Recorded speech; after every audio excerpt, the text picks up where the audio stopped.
You are watching E-Awaaz TV, Voice of Community.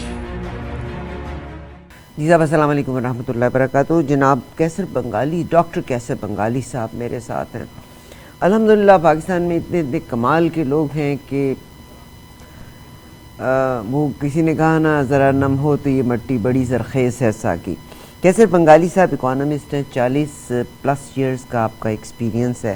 آپ نے Boston university سے آپ نے ماسٹرز کیا تھا اکنامکس میں، اس کے بعد پھر پی ایچ ڈی آپ نے پاکستان سے ہی کی کراچی یونیورسٹی سے، اور پھر کراچی کے مختلف اداروں میں تدریس کے شعبے کے ساتھ وابستہ بھی رہے. بہت سارے بہترین انسٹیٹیوشن میں اپنی سروسز دی ہیں، اور پلاننگ اور development, macro economics and fiscal policies جو ہیں وہ ان کے خاص ایریاز آف انٹرسٹ ہیں. جب ہم اکانومی کی بات کرتے ہیں اور اتنا خوبصورت دماغ، اتنا اچھا دماغ اگر پاکستان میں ہے تو یقیناً پاکستان ان لوگوں کا فائدہ لے سکتا ہے. ڈاکٹر صاحب میں آپ کو سب سے پہلے تو ویلکم کہنا چاہتی ہوں، اور بہت شکریہ جن کے توسط سے مجھ جیسے کمزور انسان کی آپ تک رسائی ہوئی، جس میں ڈاکٹر سمیع اللہ ملک صاحب اور ان کے تمام دوستوں کا شکریہ ادا کرتی ہوں جنہوں نے آپ کو آج ہمارا مہمان بنایا. جی بہت بہت شکریہ.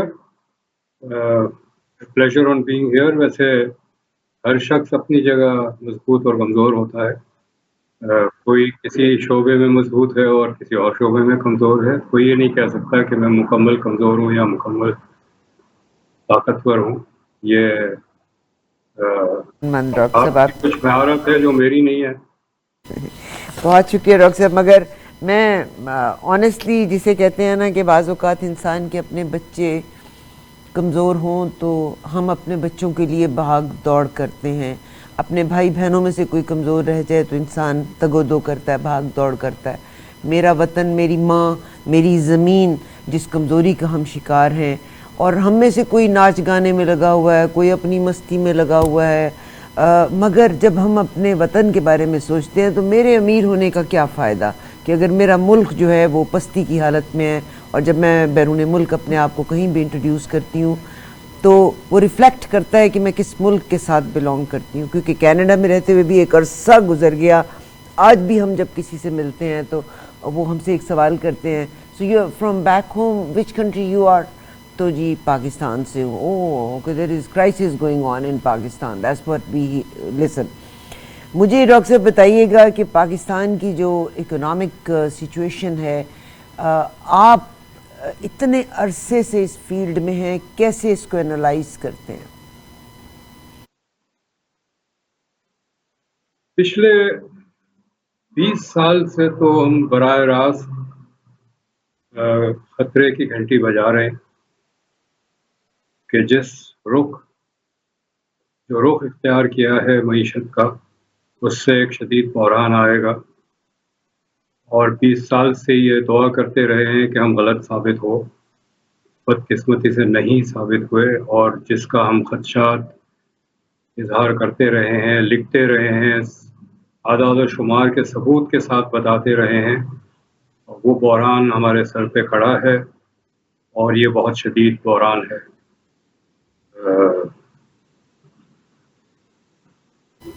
اور ہمیں جو مایوسی ہے، دل ٹوٹتا ہے، وہ اس پہ نہیں ہے کہ بحران ہے. مشکل وقت میں ہمت بھی آ جاتی ہے ان مشکلات کا سامنا کرنے کا. لیکن جو حکمراں طبقہ ہے، وہاں سے کوئی سگنل نہیں آ رہا ہے کہ وہ اپنی پرانی طریقے بدلنے کو تیار ہے. اور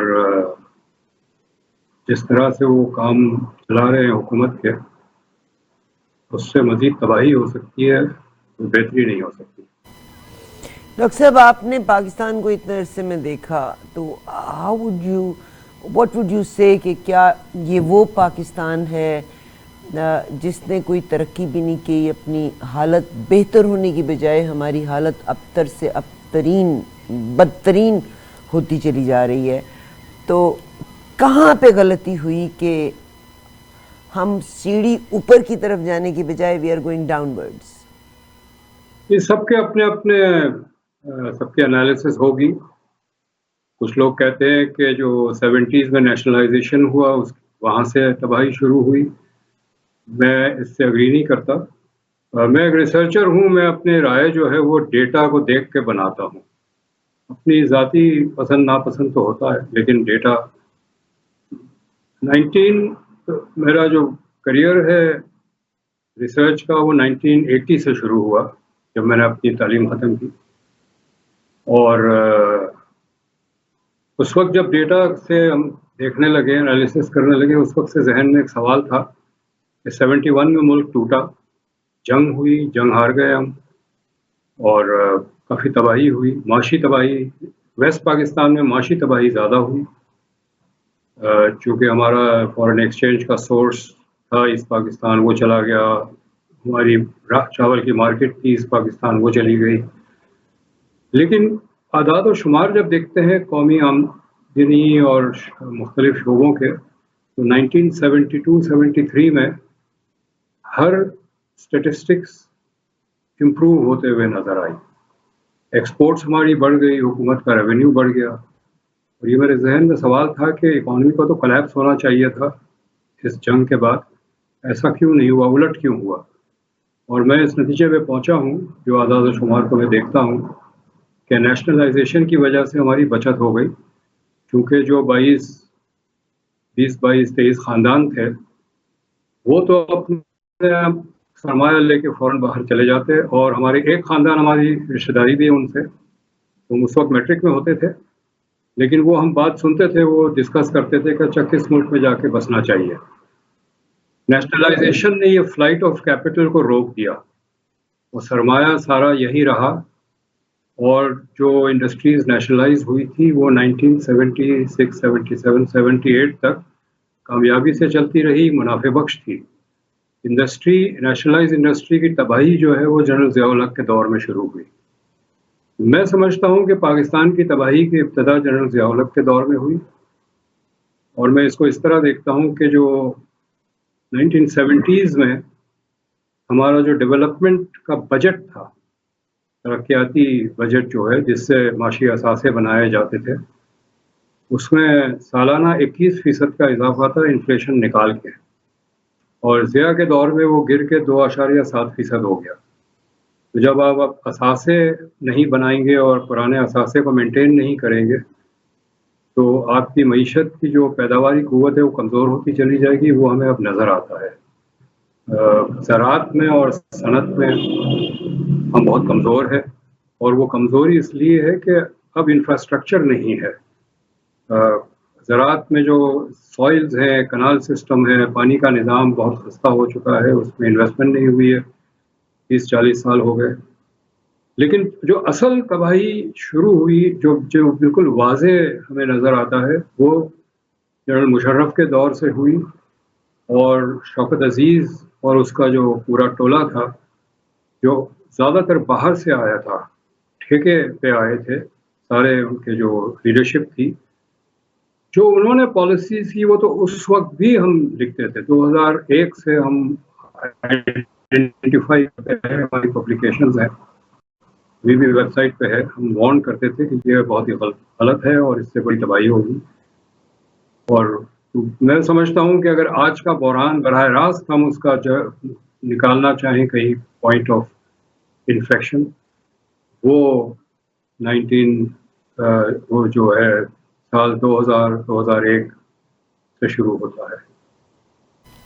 سر کہاں کہ آپ نے نیشنلائزیشن کا ذکر کیا, اور اگر آج کا میں ذکر کرتی ہوں تو آج ہر چیز کو پرائیویٹائز کر کے دنیا کے مختلف ممالک کو لیز کیا جا رہا ہے, تو یہ اس سفر سے یہ سفر اب آپ کو کیسا لگ رہا ہے؟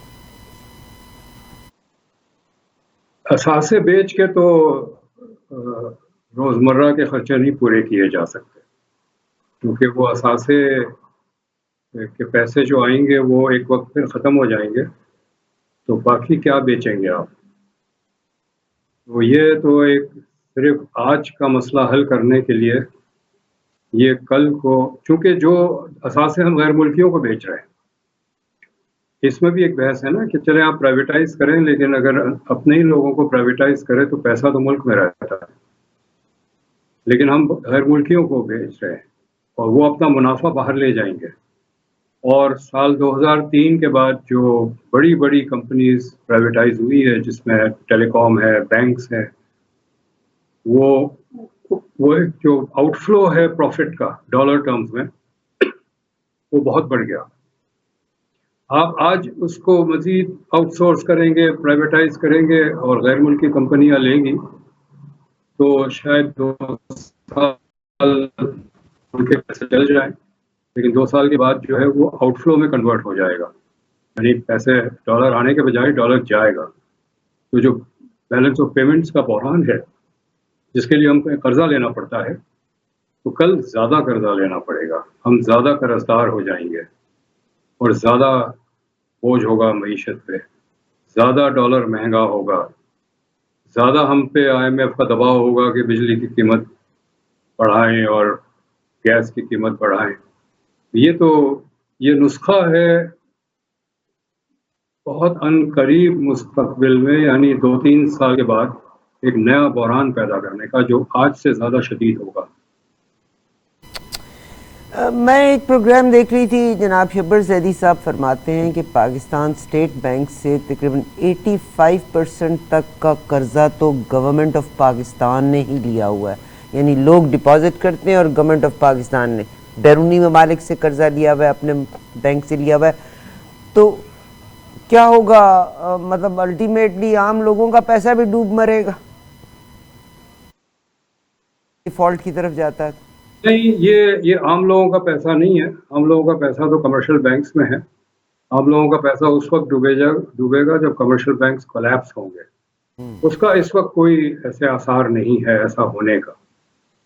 لیکن جو 85% کی بات کر رہے ہیں شبر زیدی، وہ یہ ہے کہ حکومت اپنا اخراجات پورے کرنے کے لیے قرضہ لیتی ہے اور اسٹیٹ بینک سے قرضہ لیتی ہے اور کمرشل بینک سے بھی لیتی ہے. کیونکہ اب اسٹیٹ بینک سے IMF نے ایک لمٹ لگا دی ہے کہ اس سے زیادہ آپ قرضہ نہیں لے سکتے، یا قرضہ لینا ہے تو کمرشل بینک کے ذریعے لیں. تو کمرشل جو انسٹیٹیوشنل قرضے ہوتے ہیں، جو ورلڈ بینک ہے، اسلامک ڈیولپمنٹ بینک ہے، ایشین ڈیولپمنٹ بینک ہے، ان کے قرضے کم سود پہ ہوتے ہیں اور جو ادائیگی کا وقت ہوتا ہے بہت زیادہ ہوتا ہے، 30-40 سال ہوتا ہے. جو کمرشل بینک سے آپ قرضہ لیتے ہیں وہ تو کبھی کبھی 3-4 گنا زیادہ سود ہوتا ہے اور اس کی repayment period can be as short as 6 months. تو ہم اپنا اس وقت زیادہ تر اخراجات کا جو اس کا خسارہ ہے گورنمنٹ کا، آمدنی اور اخراجات کا، وہ ہم بینکوں سے قرضہ لے کے کر رہے ہیں، جو بہت جلدی وہ بلون بڑا ہوتا چلا جا رہا ہے قرضوں کا. اور یہ ہم اس لیے کرتے ہیں، اس لیے کرنا پڑ رہا ہے کہ اخراجات زیادہ، آمدنی کم ہے.